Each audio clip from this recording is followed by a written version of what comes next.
dari kelompok 6 yang beranggotakan saya bersama Restu, Saya Jati. Saya Wahyu Mentogi. ini kami akan membahas tentang anggaran kas dan anggaran piutang. Simak videonya ya guys. Ya. Terus banget nih ngerjain tugas nih.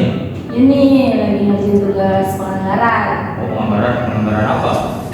Aku ngerjain tugas anggaran kas. Coba dong, apa sih arti penganggaran kas itu? Nih, anggaran kas itu anggaran yang menunjukkan perubahan kas dan memberikan alasan mengenai perubahan kas tersebut dengan menunjukkan arus kas masuk sebagai sumber kas dan arus kas keluar sebagai arus kas dibelanjakan, sehingga tampak kelebihan dan saldo kas selama periode tertentu dari suatu transaksi. Oh, jadi gitu ya pengertian dari anggaran kas. Oh, jadi tahu saya. Kasih ya kak. Oke. Dik, lagi ngapain? Kayak ngerjain tugas enggak? Duduk ya. Iya, silakan. Tugas apa tuh? Ini tentang anggaran kas. Gimana nih? Ini baru tujuannya. Kamu tahu? Kamu ada tujuan kas? Tujuan penyusunan anggaran kas. Tahu dong. Udah, jelasin. Tujuan penyusunan anggaran kas itu adalah apa kak? Yang pertama menentukan saldo akhir kas setiap periode. Yang kedua mengetahui kelebihan atau kekurangan kas yang punya.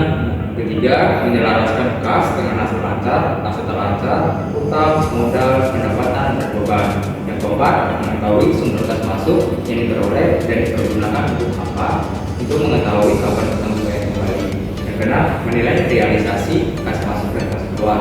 Ketujuh memperkirakan sumber kas masa akan datang. Yang kedelapan menunjukkan hubungan laba bersih terhadap perubahan kas perusahaan. Jadi itu kak tujuannya ada 8. Banyak juga ya, termasuknya banyak step buat penyusunan anggaran kas itu. Iya kak. Oke, terima kasih Diko atas penjelasannya. Kak, Ya. aku kan lagi ngerjain tugas penganggaran nih. Ya. Aku lagi ngerjain tugas anggaran kas. Hmm. Nah, aku kurang yang dari ini loh sumber kas. Nah, sumber itu dari mana sih? Nih, sumber kas itu ada 6. Nah, yang pertama hasil penjualan secara tunai, yang kedua hasil penagihan piutang perusahaan, yang ketiga pendapatan lain, yang keempat adanya pengurangan pada aktiva tetap, yang kelima penerimaan di luar penghasilan, dan yang terakhir nih penambahan modal sendiri oleh pemilik. Itu jadi sumber kas itu ada 6. Terus ada lagi nih, penggunaan kas itu buat apa aja sih? Oh iya, ada nih 5 juga penggunaan kas di sini. Yang pertama, berbagai pembayaran untuk operasional perusahaan. Yang kedua, pembayaran pada kreditur. Yang ketiga, penambahan berbagai aktiva tetap. Yang keempat, pembayaran pada pemilik modal. Dan yang terakhir, pembayaran pada pemerintah. Nah, itu tuh jadi kejelasannya sumber kas sama penggunaan kas. Oke, makasih. Tugas aku komplit nih. Siap. Kak, coba dong jelasin rangka-rangka penyusunan anggaran kas itu apa aja sih? Soalnya saya kurang ngerti nih. Oke, langkah-langkah penyusunan anggaran kas ya. Hmm. Langkah-langkahnya itu ada 6. Ya. Yang pertama, menyusun anggaran penagihan piutang.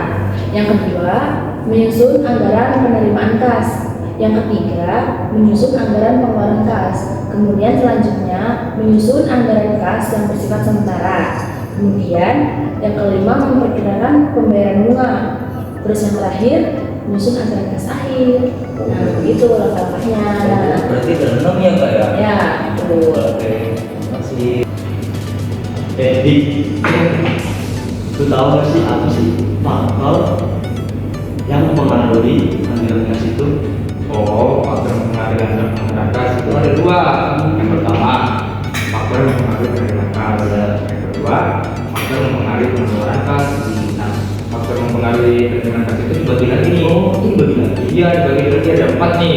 Pertama, penjualan anggaran, khususnya rencana tentang jenis dan jumlah barang yang akan dijual dari waktu ke waktu selama periode yang akan datang.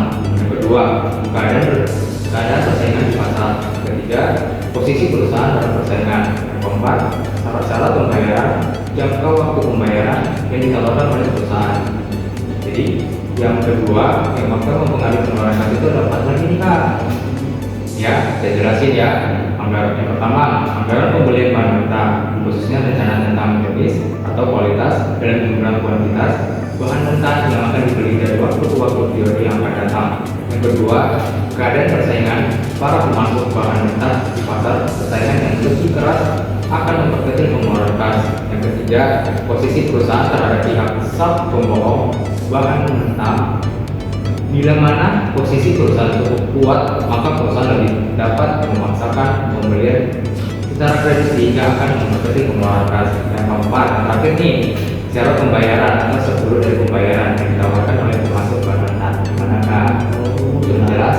Jelas. Jadi penerima ada faktornya dua ya. Iya. Penerimaan sama pengeluaran.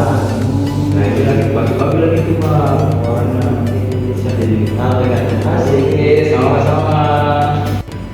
Kak, Ya. mau tanya dong. Ya, boleh. Nih, kemarin tuh ada yang nanya nih sama aku tentang anggaran piutang. Tapi aku belum paham nih. Bisa tolong jelasin nggak pengertian anggaran piutang itu apa sih? Oke, siap. Nih, pengertian anggaran piutang yang dimaksud dengan atau budget piutang. Budget piutang ialah budget yang merencanakan secara sistematis dan lebih terperinci tentang jumlah piutang beserta perubahannya dari waktu ke waktu atau bulan ke bulan selama periode tertentu yang akan datang. Jadi gitu pengertian anggaran piutang. Oh, gitu. Iya. Oke, jadi nanti aku bisa jelasin lah ya ke temen aku ya. Iya. Kak, Ya? mau tanya, apa aja sih langkah-langkah penyusunan anggaran piutang? Langkah-langkah penyusunan anggaran piutang ya? Iya. Nih, langkah-langkah penyusunan anggaran piutang itu ada 5.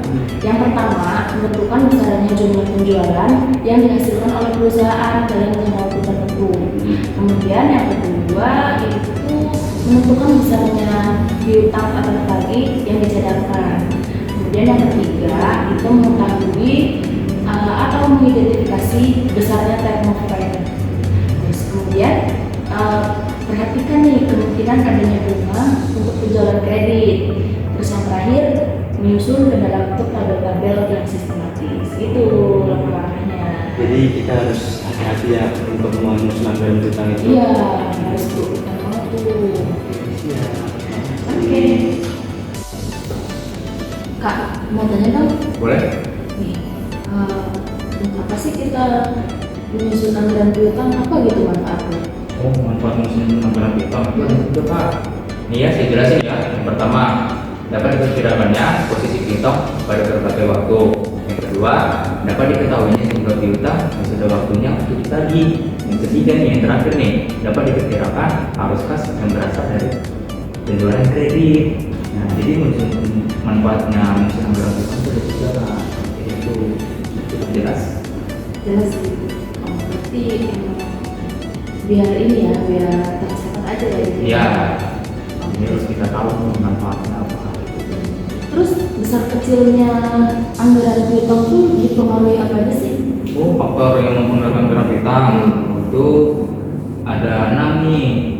Nah, yang pertama itu volume barang dijual secara kredit. Yang kedua, standar kredit. Yang ketiga, jangka waktu kredit. Yang keempat, pemberian potongan. Yang keenam, pembatas kredit. Nah, jadi itu kan faktor yang mempengaruhi anggaran piutang. Jelas kan? Jelas sih, jelas. Terima kasih ya infonya. Sama-sama, siap.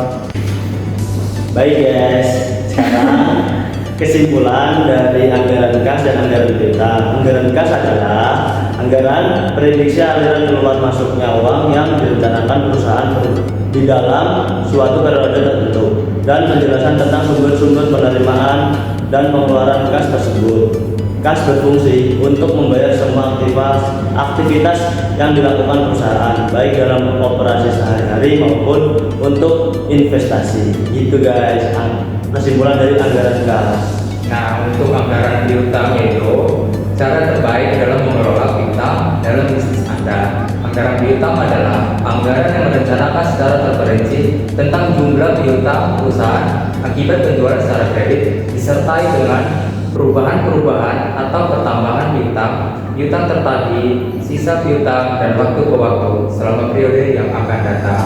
Jadi itu ya guys, anggaran piutang. Jadi itu guys kesimpulan dari anggaran kas dan anggaran piutang. Semoga teman-teman paham ya dengan materi anggaran kas dan anggaran piutang ini. Terima kasih. Bye.